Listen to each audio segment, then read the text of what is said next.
We've established that caw and tuki don't work. Let's try reviewing evolution.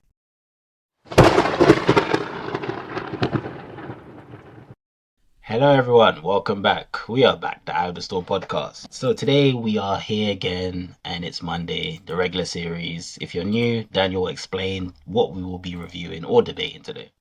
So this is Have You Seen, in which we talk about a movie that some of us know well and others have just seen for the first time. This week we are talking about Evolution from 2001, which is a science fiction comedy about two scientists who witnessed a crash of an asteroid and who go to investigate, and it turns out that the asteroid is teeming with life that is rapidly evolving and is threatening to take over the world.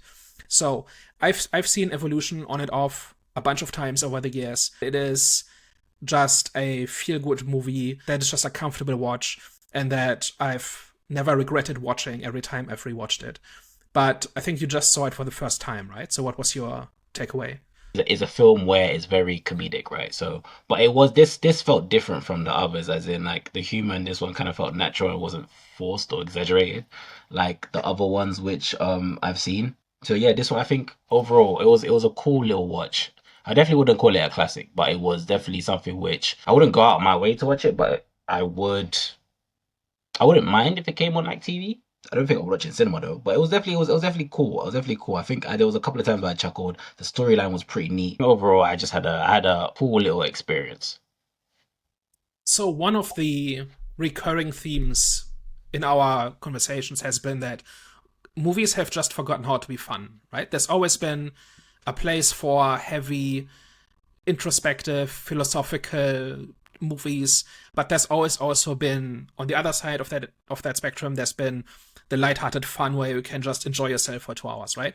And that balance seems to have shifted in recent years, right? And to me, this is just one of those examples where this is a movie that is about not a whole lot, right? But it has a premise and it has some ideas and it just sets up a bunch of jokes that land more often than not. And it's just a way to kind of unwind for 2 hours, but it's not stupid. I actually think like this is not like some masterpiece of brilliant satire, but I do think to really be funny, you have to put a lot of work and effort into your jokes. And I think this movie does that in a few different ways, right? So one of them is the creature designs, and then there's also the jokes themselves. I think they really made the main attraction here is the creature designs, right? So what was your impression on that? This came out 2001, so I'd say for its time, it was all right. I don't think for me that was the highlight. I think mainly for me the highlight was we'll talk about it later, but the relationship dynamic between the main two characters and how like they kind of like entwined their cultures and how they managed to show on screen. But in terms of like the actual design, I think I kind of see it different from me. I think it wasn't really stand out ish for me in comparison to what I've seen. Early in the 2000s, early 2000s, and even before that, because the first thing that comes to mind is it, and obviously the monster design of the main, I'm saying the main monster in it. So it was like in comparison to that, yeah, it Well, was. the comparison that would come to mind for me is And The Star Thing. Wars. Well, Sorry, the Thing, first of all, because that sorry, also the thing, not the sorry, not it. Sorry, the thing. That's right. what I was trying to say. So Yeah. so that because and the reason for it is that in every scene there's a different creature, right? Like they change every time. In the Thing, it's because it's a shapeshifter that imitates other life, and here it's because it's rapidly evolving, right? So in every scene we are seeing how it's gotten more complex, how it's gotten bigger, how it's gotten more adapted to its environment. And that means in every scene we have, first of all, we have a progression, right? So it starts off relatively innocent with single-celled life forms, and then they're multi-celled, and then there's worms, and by the end of it, we have giant birds and primates and whatever else, right? So we have a natural progression built into the movie, where we have a natural escalation. You don't have to think very hard to escalate from one scene to the next, because next scene over the creatures will be even more dangerous and even more evolved, right? And at the same time, it also means that every scene is something different, right? And when they first go into the cave, I think the second time they go into the cave, the first time they just retrieve a sample, and then the second time they see like all these kinds of different creatures, where there's this one kind of centipede kind of thing where with two heads, so that it can eat more efficiently. And there's this line about is it coming or going, right? And then there's this frog kind of thing that shows up in the house. And so we kind of see we have both a ticking clock and we have an escalation built into it, right? Because the like there's something new every scene, and it's working towards something, because at some point it has to break to the surface, and at some point it has to become an open threat, right? And that's when the military shows up, and that's when it becomes a slightly different movie. And that is also something I liked about The Gorge just a few weeks ago, where in every scene, because there the monsters are being mutated by some kind of by a virus, right? And so every life form it comes into contact with gets changed, but every life form gets changed in a different way. So again, we have a premise where it's built into the movie that something different happens in every scene, right? And I think that is just like a blueprint for coming up with crazy, interesting set pieces and interesting creature designs, and you're always wondering what's around the next corner. At least I thought. Maybe it's just because I'm really into creature features, but a movie where I don't know what's around the next corner, and anything could be around the next corner, but the movie is at least smart enough to make it feel not totally random.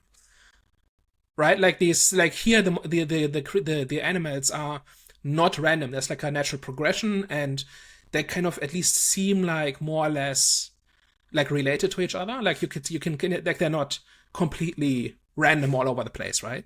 And I think that overrules the fact that the CGI is pretty janky, right? This came out in 2001, and that was a time when CGI was being used, but it was becoming better so quickly that after just a year it would look dated.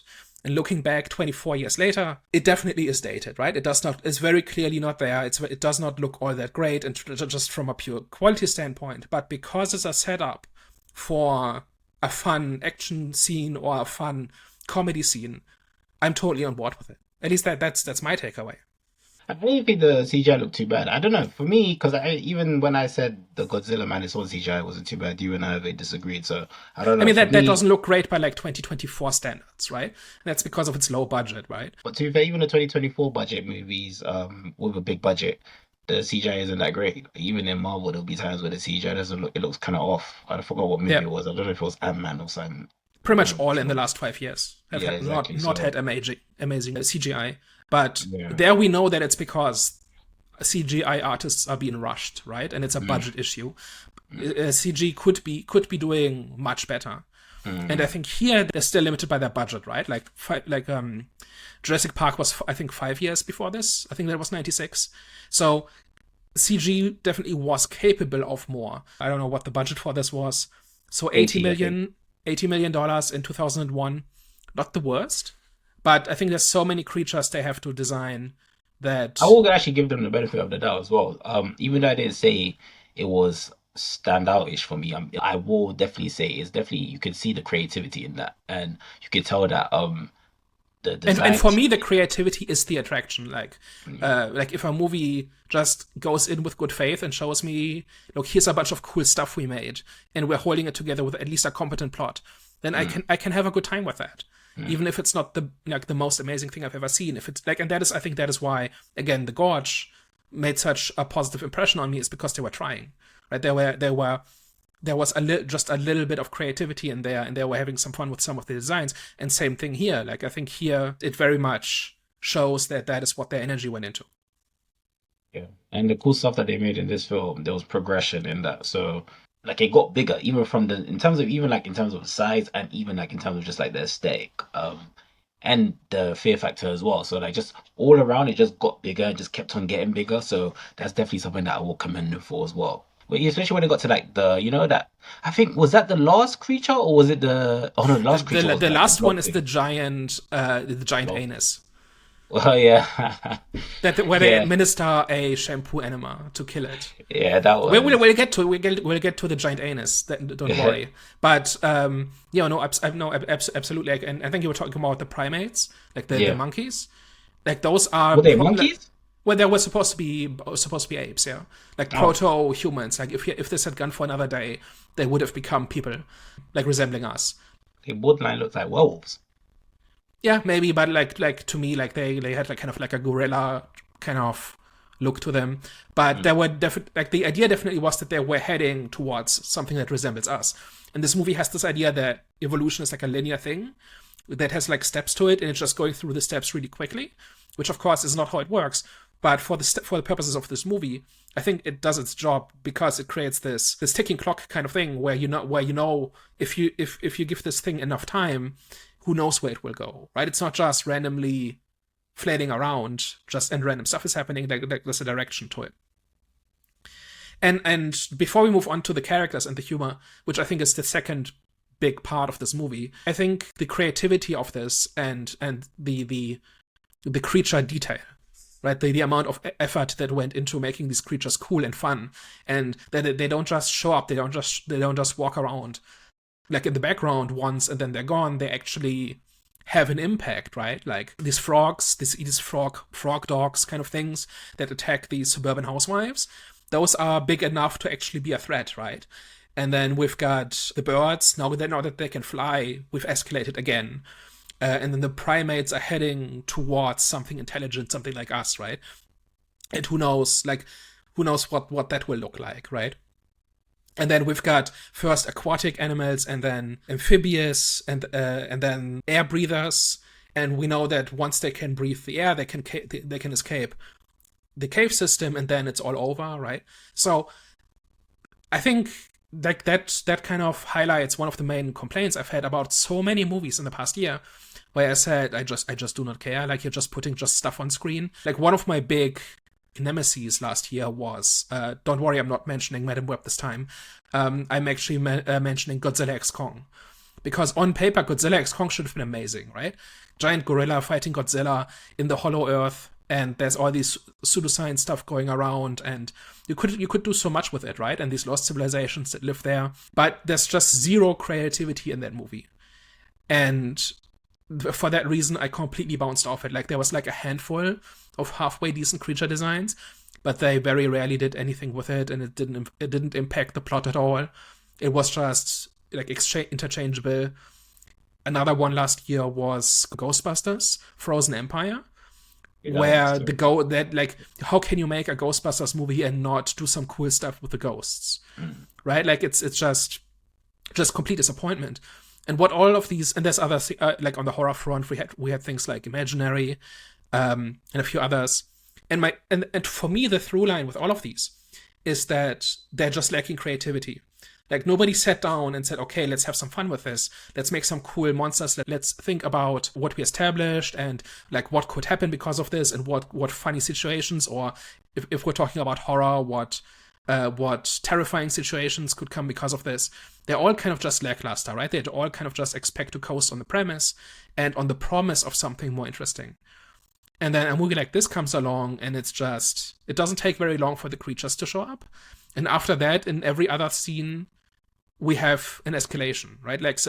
Something interesting is happening. And even if some of the jokes maybe fall flat or whatever, that they're still that. So I think that is why this movie, I think, has held up, even though it's quite dated in other aspects.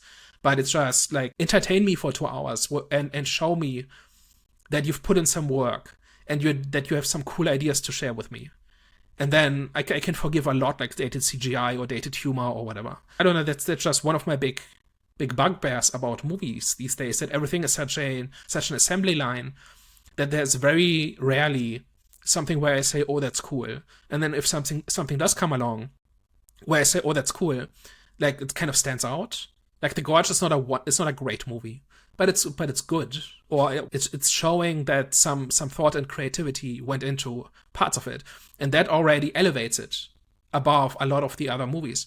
And this movie just does that entirely. We definitely live in a time where it's one or the other when it comes to, big budget movies with, that's heavily not relying on CGI, but it's got like a very big CGI presence. It's like they put all their focus in that area without kind of fleshing out and focusing on the other, which I have no idea why, because they have the money to do so. But like, well, you did mention before is because they are rushing them. So yeah, so I definitely, it's something which I don't realize, because even when I was, to be fair, with the King Kong and the Godzilla one, I didn't think it was too bad. I think mainly because my main attention was waiting for the main event, which was obviously Kong against Godzilla. So Well, why should you be why should you wait for well, no, to be I entertained? understand. I understand. It's just how that's just how I was feeling at the time. Because even with the movie, when the movie came out, it wasn't something that I was highly anticipating.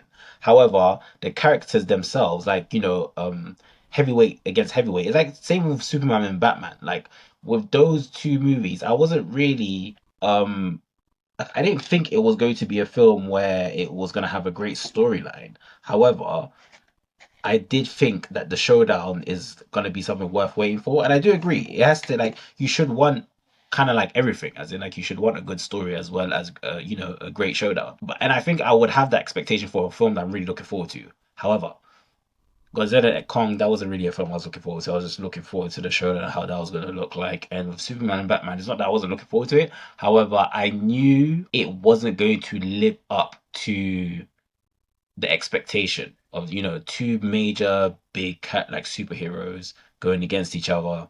Like stuff like that generally disappoints. Like whenever like you've got like all stars linking up together, Mm, it never a good story never ends up coming into fruition. As in like a good movie never yeah, it never ends like that. Same with music. When you got two big artists making music together, generally the song isn't great. Do you know what I'm saying? So I kind of had that expectation going into these big movies already. So that's why I was just looking forward mainly to the showdown rather than the story that I'm gonna get. And if the story that I'm gonna get is good as well, then hey man, let's see what I'm saying. I'm not complaining, but yeah, that's yeah. the for But those two reasons why I was just looking forward to the showdown rather than actually receiving a good story. yeah, but it's not even just about story, right? Like doesn't have an amazing story, but it has it has set pieces and spectacle that I think that's kind of got like a bad rap where people think just CGI spectacle has to be dumb and has to be just whatever, it just has to be noise. It's like the Transformers movies kind of started this, where the fights are just spinning metal on the screen for 20 minutes. And to me, a movie can just deliver spectacle. But then that spectacle has to be creative and has to be fun and has to be impressive. And I think for 2001, this is kind of that. And something that leaves me hollow, like Godzilla X Kong, for instance, does that precisely because it does not put in that effort and it does not impress. Even though it looks pretty and even though incredible amounts of money and time and effort went into it, it's the creative spark that's missing. And that is when a movie like this falls flat for me. There's not really much to say on that besides they need to do better. They need to do Yep. better, man. So that's basically the creature effects, right? Which I think is one of the two big legs. And then the characters and the humor are the other one. And it sounds like that one got more of your attention. Yeah, yeah, because I think a lot of the times I was scared that they were gonna kind of have like the same personality, the two main characters, because they're both smart, same industry, and a Mm-hmm. lot of films are kind of like that, where even though they're two different, completely different people, one's black, one's white, a lot of the times the characters, like main characters, not a lot of the times, but sometimes, time more than I would like, where they don't really have an identity, like their own identity. It's like they like a lot of the same things. Whereas in this one, you could tell each of them had culture. You could tell one was a white boy and another was a black guy. But they Mm. had similarities at the same time as well. It's just that the way that they entwined and the way that they worked together made the jokes even more funnier. Um, But I yeah, thought the man. dynamic came more from their different backgrounds in the sense that Ira came from the military and Mm, more like he came more from the military and academic aspect, and the joke was that he had to settle for working in a community college, right? Like there's the scene at the start where he's handing back papers, like he's just handing out A's, right? And he just does not care. He's like everybody gets an A. And then there's these two idiots who I'm not sure why they're even in his class. It's probably like a requirement or something. They're definitely not trying to become geologists, right? And he says, "Not my standards may be lower than they used to be, but not even I could bring myself to give an A to this beauty." And he mm, quotes this amazing amazing essay, which is the topics is on cells. And the essay about cells is cells are bad. My uncle lives in a cell. It's 10 foot by 12, and he has to read the same boring magazine every day. The end. And that's their biology paper. It's and like that is what he has to deal with. Even though he has he apparently he made it to colonel, which is not the highest rank, but it means he was in the army for some time. He was in academia, and he got drummed out of it for like gross ethics violations, which the movie goes into.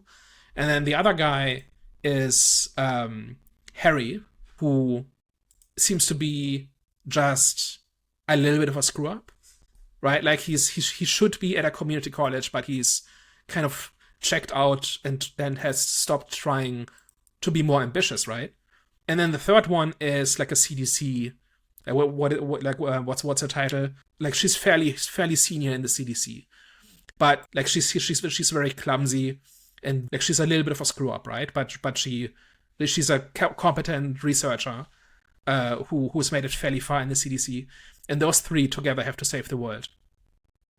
So I think that like their dynamic mostly comes from their different backgrounds, right? Yeah. Like they do make jokes about the fact that Harry is black, right? Yeah. Like his last name is Block, and somebody refers to him as Mr. Black at one point. Yeah. And he has to play the private while Ira plays the colonel, and he says something like, "No, you take the sample. I'm gonna die first. Like I'm gonna die first if I try this." Like they do make jokes about this, right? But I didn't think like that really drove their relationship or their dynamic. It's not that for me. It's not that it drove it. It just made it more natural. Because I think like I said, a lot of the times where film has like a heavy comedic tone to it, it can feel very not fake, borderline fake and just theatrical. Whereas this one, it just felt very smooth. Everything about the film felt smooth, from the storyline to character interactions. It didn't feel like it was like a comedy sketch, for example, where a lot of films will kind of like accidentally go in that they were not cartoons. Yeah. Right? I thought they were like exaggerated in terms of their personalities, but they felt like kind of more. But I don't think they were though. I don't. That's the point. I don't think their personalities were exaggerated. That's why it adds to the whole natural element to it. Because like I said, with other movies, it feels like it's exaggerated. But this one, like, because what's the white guy's name? I forgot his name. But the white guy main actor, he felt very just mellow and chill. And then the other guy, he still wasn't like, he was more like vibrant than obviously his friend, but you could tell that's him, if that makes sense. You can tell there's just realism behind the way that they're both acting in the industry that they're in. They have goofiness, but at the same time you can tell that they're very intelligent. So I think they played just the way that they presented themselves. It was very realistic, even though I'm not familiar with that industry, but still it felt real. Yeah, I don't know. They both felt like they were overqualified for that setting, but they had no way out, and that is part of that motivation, right?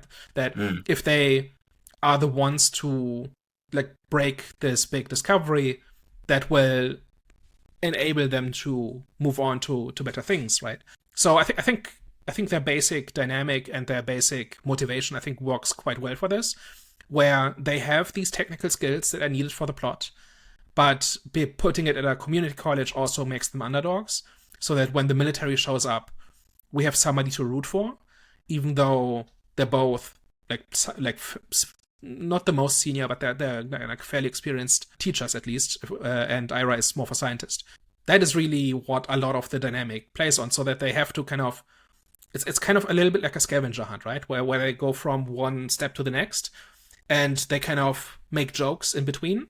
And that's what made it like, not, I don't want to use the word watchable, but it made it more like, it made it more engaging, because there were, even though it was a scavenger hunt, they were still trying to kind of like prove themselves, yes, but prove themselves while like they needed to prove themselves in order to save the world, if that makes sense. Yep. Which made it more like interesting, because if like the more that they're getting pushed back from their responsibilities, which they deserve to have those responsibilities, the more the world's at danger. So that's what made it more engaging and just kind of like the stakes higher. No, I absolutely agree with that, right? So it kind of goes from them kind of just being screw-ups, and then to they have this amazing discovery, and then there's the military shows up and they have something to rebel against, and then they realize they're the only ones who have the means to stop these creatures, right? Because the military is committed to the wrong path and they're not listening to them. So I think, yeah, and I think then that provides the structure for then the great quotes, which this movie has many, right? Like, there's always time for lubricant is one of them, right? I'd like some ice cream, doesn't matter what flavor, it's for my ass, right? Like, there's some great quotes in this. That scene that I could tell was a classic. That was funny. Yeah, so like this entire movie is just quotable, right? It made sense for him to go up the alien's anus, to be fair. Yeah, and then the whole thing culminates in an alien enema where shampoo saves the world. So you might think this whole thing is a Head and Shoulders commercial or like product placement, but actually, what I think from what I've read, what it actually is that they approached the competition of Head and Shoulders and basically said, "Hey, will you give us some money if we do some product placement?" And they said no. So they said, "Okay, fine, we'll showcase your competition." And that's why the whole thing then ends on a Head and Shoulders commercial. Did they have a did it like do anything for the company? Did they end up promoting? I don't know that Head and Shoulders actually paid them to do it. It's more like, okay, fine, if you're not gonna promote, like pay us, then we're gonna promote your competition. No, but I'm saying did that like kind of like, marketed help well, free advertisement, did that help the actual company that they promoted? Well, I mean, it's iconic now, right? When people hear Head and Shoulders, they will often think of this movie and the other way around. So I always thought it was just outright product placement, but apparently there's a little bit more to it. But then, like, if you're gonna do, like, it almost feels like a parody of product placement. Normally, companies want their products to be, like, portrayed in a positive light, and here it saves the world, but it's injected up in aliens' anus. Like, I doubt that would have happened, and that probably might be the reason why the original like shampoo company turned them down. So, but yeah, but it's just like the whole thing is just like culminates in this great joke. But that was disgusting though when he actually ended up going up the his. The doctor scene, that's definitely a classic. That definitely was a highlight scene for me. I think that the jokes were just flowing. The way one that it where was flowing. where he gets bitten by the mosquito and they're talking Yeah, about the amputating the whole leg. yeah, the whole sequence there, that was definitely the highlight. It was Yeah. just everyone was just flowing there from the scene itself to the actual jokes that I'm saying that yeah, everything just and even when he was getting support, that whole like them three there, that whole I'm saying the interaction there, that was amazing. And I think all of those jokes really are helped by how not exactly cartoonish, but by how broad these characters are. Like they kind of all have idea and they're all kind of screw ups in similar ways. What one character we haven't talked about is Wayne, the aspiring firefighter, who is also just a screw up in his own way. Right, he wants to be a firefighter, but he just can't pass the exam, no matter what he does. And so he has to work like in this resort. He kind of gets dragged into this. And there's this funny scene where they introduce themselves, and Ira says he's head of the science department. Harry says United States Geological Survey, and Wayne says I took some chemistry in high school. Yeah. Like it's like it's not like it's not gonna win any comedy awards, right? But I think it works because there's so many of these jokes. They don't all have to land in there or don't all have to be amazing, but they kind of underpin this idea of these are just the underdogs trying to figure it out. And then there's the military and the courts and all of those who kind of are in the way. It added spice to the group. And It he's had kind of like he's kind of like them because he's an underdog and a screw up, and mm, he's somebody who's below his potential, but yeah, he's not a scientist, right? So it's not quite the same as all the other yeah, characters. yeah. And so, like, if they were all the same kind of character, it would get very boring very quickly. Mm, And I think Allison is similar, where she's like again a different version of the same idea. It's not so much like she's not so much the underachiever, but like her clumsiness and stuff like that kind of makes her more endearing. And then when she walks away from her good career to do the right thing, that makes her more sympathetic. She kind of like acted in a good way, as in like even though she had a hard exterior, there was obviously scenes where you could tell that she had a soft side, and the more that it softened, obviously the more that you saw her flourish into the character that she Mhm. ended up becoming, which it was good acting. Because like I said, she had from facial expressions that she was expressing, especially in the scene, well, in the scene where day she was watching, what was it? She was watching the two in where the monsters were from Hmm. the CCTV. That was a funny scene. That was actually a good scene. But that was a scene where you kind of see like her that there's actually life in her character. Because I think that was the moment. Because before that, she was pretty much introduced as someone which was she was a bit clumsy obviously when she first fell, but she was like uptight-ish, just Hmm. strictly business. And then in that scene there, that's when you could kind of see that, oh, okay, she's got a bit of personality because she wasn't like totally pissed, but you could tell she was like, But it was like they did she get a was, rise out of her, right? And yeah, that's where yeah, she kind of like a shows. competitive rise, if that makes sense. It was like she wanted to kind of like show him that she's not that type of person just from the way Mm, that she was reacting. So I was like, oh, okay, there's something, there's yeah. more to this. There's more to this lady. And then that scene is part of the humor that I think has at least gets criticized for having not aged all that well, right? Where basically they are essentially having this extended conversation about how uptight she is and so on, right? And like in general, there's just but there's a bunch of stuff in this where this is very clearly early 2000s, right? Like when they run into the ex girlfriend, like Ira's ex girlfriend, who's now with the sheriff, and it I still don't get what the point of that was, other than the writers thought it was funny, where essentially I forget why she's upset with him, but he's upset because she's now with somebody else, and there's this whole thing about giving back his shirt, so she just hands him back the shirt like in the diner, and it's like this is early 2000s comedy, and that's one where I said, okay, fine, we're gonna do this. Like, wake me up in 2 minutes when it's over. And there's like one or two others like this. But I think if it's like 95% aged well, and there's a couple of things in there 24 years later, where I say, okay, this is not the most amazing thing. For me, it's mostly that there's a lack of a joke, right? The thing with the ex girlfriend, I don't even know what the joke is. Yeah, I don't You know what know. I mean? Like Yeah, it just takes up space. And it's like, can you not cut this? Uh, maybe that's just a scene to kind of like just show more of what obviously the character is like in terms of like because he even though he is like he works in a scientific field, a field which is like you wouldn't really associate those type of people to be kind of like a playboy. He still had mhm. kind of like something about him, and obviously that just kind of like adds to it, to kind of reinforce that he is that type of guy that could get obviously the main actress of what her name, but yeah, so maybe that was just like a reinforcing scene to kind of just to reinforce his character, which is kind of like a playboy ish. A little bit, yeah. But they could have made it funny. Yeah, Anyway, but that's I think that's kind of the big criticism. Like when you look up like discourse around this movie, that's kind of the one big criticism, that like a few of the jokes have not aged all that well, because just this is what was funny in 2001 and it isn't today. And a lot of the time, I will defend stuff like this if it's actually funny, or if there's an actual quality joke there. And here there just isn't. Right? It's just crazy ex girlfriend. Isn't that funny? Right? So it's not all perfect, but honestly, if after 24 years it holds up this well, that there's a couple of things where you have to say, okay, this doesn't interest anymore, or this isn't funny anymore. If you're down to like 90-95%, that's not that bad. I think you can still have a really good time with this. Any other thoughts on evolution? overall, it like I said, it was definitely. I obviously after today's conversation, I can give more credit to just monster designs.